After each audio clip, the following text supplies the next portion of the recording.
Hey everyone, this is Tommy signing on Energy Academy. And in this video, I'm going to be making my energy forecast for 2022.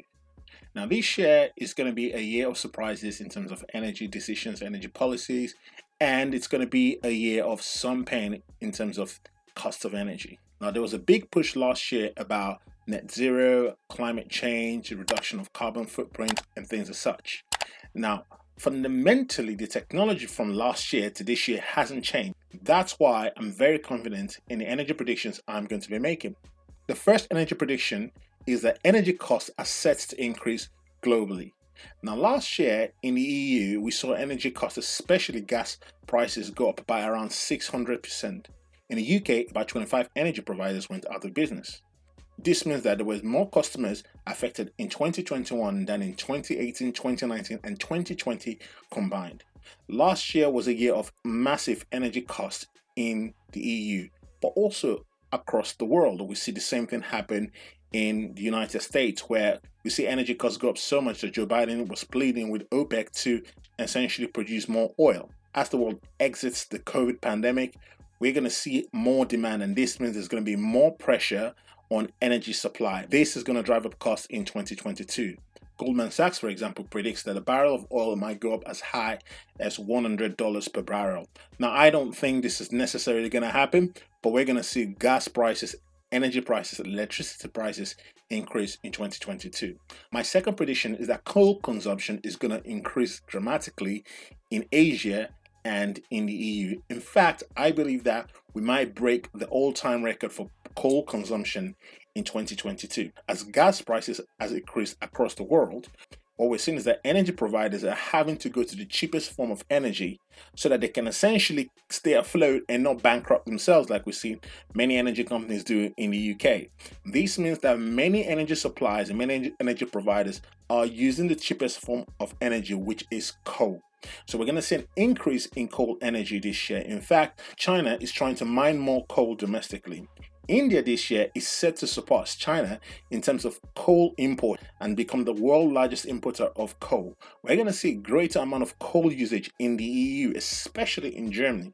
Now, this might be shocking to the layman, but the reason is Germany this year is shutting down its last couple of nuclear power stations, which means it will need to make up for the energy output. We've already established that gas prices currently are very high. And wind is not very dependable. In fact, last year, wind production went down because the wind wasn't blowing.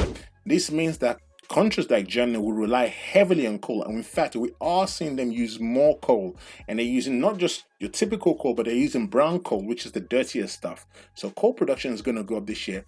Also, coal production is going to go up because there's going to be more production of goods such as steel and cement and other products around the world that requires coal energy. My third prediction is that CO2 emissions are going to be the highest in 2022.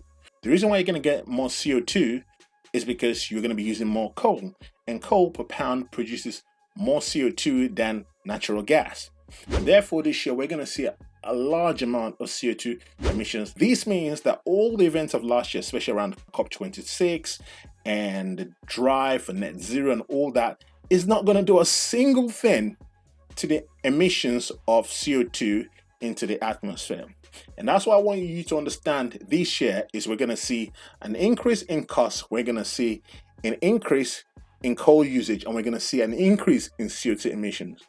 And the reason why this is the case is because fundamentally our technology hasn't changed. Our base technology is heavily reliant and dependent on fossil fuel. And the reason why it is because we haven't invented anything better than that.